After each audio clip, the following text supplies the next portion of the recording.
सरकार इतनी अच्छी रही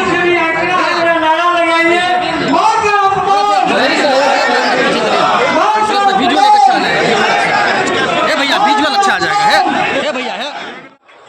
और हम लोगों ने नारा दिया है अब की बार नीतीश। हेलो साथियों, नमस्कार। आप सभी को हमारे आरएस न्यूज में बहुत बहुत स्वागत है। मैं हूं रविशंकर। आपको बता दें, एनडीए कार्यकर्ता सम्मेलन जो 29 अगस्त को कल हुआ था, आपको बता दें केंद्रीय मंत्री गिरिराज सिंह आए थे राम शरण लक्ष्मी नारायण महाविद्यालय निमैठी में। एनडीए के कार्यकर्ता सम्मेलन में सभी एनडीए के चाहने वाले जनता और नेता लोग सभी लोग आए थे। स्थानीय विधायक डॉक्टर रामचंद्र प्रसाद, पूर्वीय विधायक अमरनाथ गामी, आर.के. चौधरी, जिला परिषद और बरौनी से भी नेता लोग आए थे। आपको बता दें यहाँ पर इतना एनडीए का चाहने वाले हैं कि कुर्सी भी कम पड़ गया। बाकी बात ये जो दरभंगा में जो मोदी जी के प्राइम मिनिस्टर के माँ पे गाली दिया, अवध भाषा का गलत वर्ड का प्रयोग किया, इसी को लेके केंद्रीय मंत्री गिरिराज सिंह ने इस पर भी चर्चा किए और कहे कि हम माँ का अपमान नहीं सहेंगे, माँ का अपमान नहीं सहेंगे का नारा देंगे। बाकी बात आप सारा इंटरव्यू हम सुनाते हैं और यही को लेके मुद्दा है। केंद्रीय मंत्री गिरिराज सिंह ने कहा कि माँ का अपमान नहीं सहेंगे। बहुत सारे लोग यहाँ पे मंच पे उपस्थित है, आप देख सकते हैं दिग्गज कई नेता लोग उपस्थित है कि केंद्रीय मंत्री गिरिराज सिंह का कहना है और स्थानीय विधायक डॉक्टर रामचंद्र प्रसाद का कहना है कि अब की बार 200 पार, ये नीतीश कुमार इस बार फिर जीतेगा। और विधायक का कहना है, केंद्रीय मंत्री गिरिराज सिंह का कहना है कि यूनिट फ्री किया, बिजली बिल फ्री किया और पेंशन बढ़ाया। बाकी बात इंटरव्यू सुनिए। तब तक के लिए जय हिंद। आज एनडीए का कार्यकर्ता सम्मेलन और सम्मेलन अगला चुनाव हम नीतीश बाबू के नेतृत्व में लड़ेंगे और हम लोगों ने नारा दिया है अब की बार नीतीश कुमार, फिर से नीतीश कुमार, ये नारा दिए हैं। और आखिर क्यों नहीं मोदी जी की सरकार और नीतीश कुमार की सरकार ने 20 साल के दरमियान 11 साल मोदी जी का और उसके पीछे 9 साल या 20 साल नीतीश कुमार का, यहाँ बिजली नहीं था, यहाँ सड़क नहीं था, पानी नहीं था, घर नहीं था, उसमें किसी के पास ईंधन का सामान नहीं था, कुछ सबको गैस का चूल्हा मिला और आज बिजली भी सबको फ्री हो गया। ये केवल बिजली नहीं फ्री हुआ है, वृद्धा पेंशन भी 3 गुना बढ़ा है, विधवा पेंशन भी 3 गुना बढ़ा है, दिव्यांगों का पेंशन बढ़ा है और आज जो कैबिनेट ने निर्णय लिया है वो 2,70,00,000 परिवार से एक महिलाओं के खाते में जैसे जैसे फॉर्म भरते जाएंगे खाते में पैसा जाते रहेगा 10,000 रुपया, फिर अगला 6 महीने के बाद 2 लाख रुपया। ये पूरे देश में सबसे पहला स्कीम है। ये केवल खाते में नहीं जाएगा बल्कि जीविका दीदी की तरह ये उद्यमी बनेंगे और ये सोच एनडीए सरकार की सोच है। ये जो कुछ फ्रॉड लोग फॉर्म भरवा रहे हैं उन पर तो केस होनी चाहिए, क्योंकि कोई स्कीम नहीं है न केंद्र और राज्य का। अगर है तो चुनाव आयोग में उतने पैसा जमा कर दो, चाहे जो भी करे, जन स्वराज करे या जो करे, ये लोगों को ठगना होगा। और ये दरभंगा की धरती को कांग्रेस पार्टी और राजद ने मिथिला की संस्कृति को बदनाम किया है, शर्मसार करने का काम किया है। नरेंद्र मोदी जी देश के प्रधानमंत्री हैं, राजनीति में नौशाद हों या राहुल हों, तेजस्वी हों, ये माँ बहन को गाली देना किसी को बर्दाश्त नहीं। और तो और मिथिला की संस्कृति में ये कोई नहीं इसको बर्दाश्त कर सकता। आने वाले दिन में इस अपमान का बदला एक एक लोग लेंगे मिथिला। हायाघाट के लोगों को चुनावी नजदीक है, क्या कहना चाहते हैं? हायाघाट के लोग निश्चित रूप से एनडीए को जिताएंगे। और मैं तो कहता हूँ दरभंगा में 10 सीट है ना, 10 का 10 सीट इस बार एनडीए के झोली में जाएगा।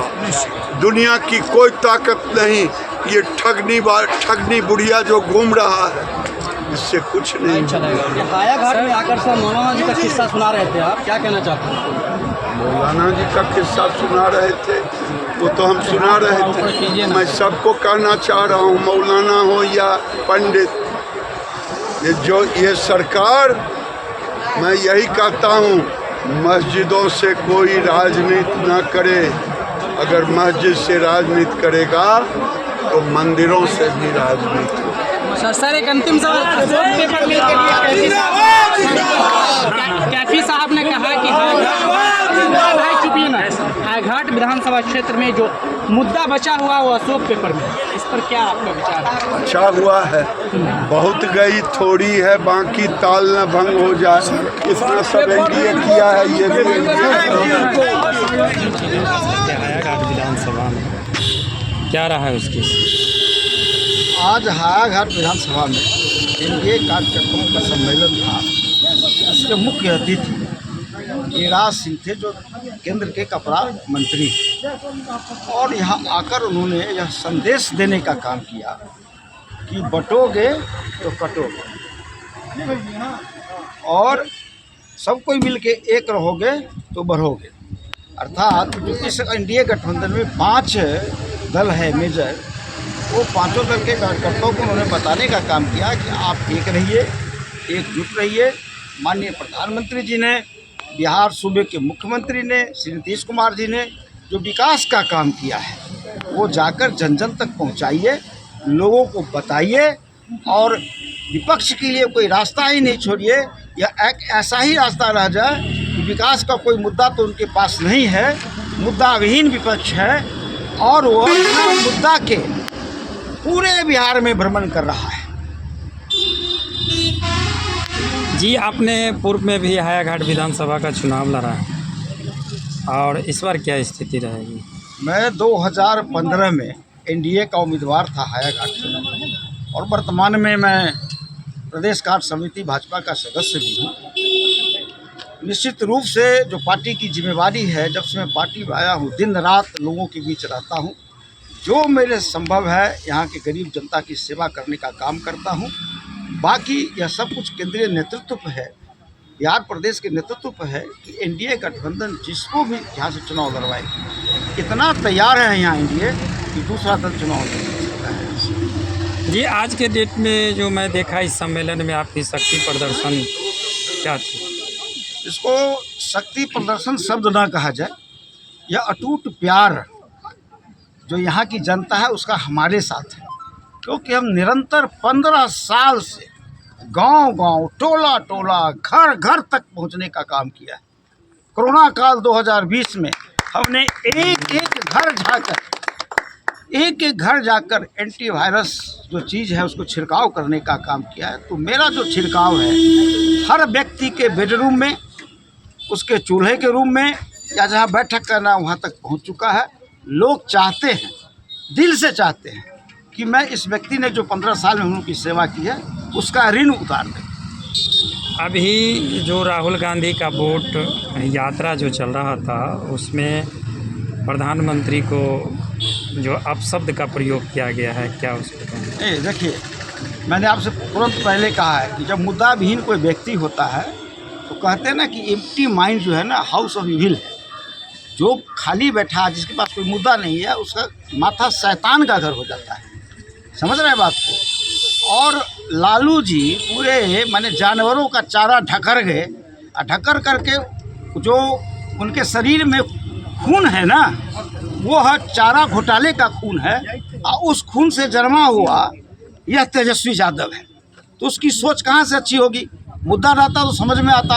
अब आप बताइए कि माननीय प्रधानमंत्री जी को गाली देना, उससे ऊपर उठ के उनके दिवंगत माता को गाली देना, तो निश्चित रूप से गाली तो जो बोल दिया, लेकिन मिथिला की जनता शिक्षित जनता है, और यह जनता जब चुनाव आएगा 2025 का, तो उनको बताने का काम करेगी कि मिथिला में आकर करके देश के प्रधानमंत्री, जो सबके प्रधानमंत्री है, जो आपने गाली दिया है, उसका क्या नतीजा हुआ। जी, हायाघाट विधानसभा में कोरोना काल में आपने काफ़ी काम किया है, क्या विश्वास आप?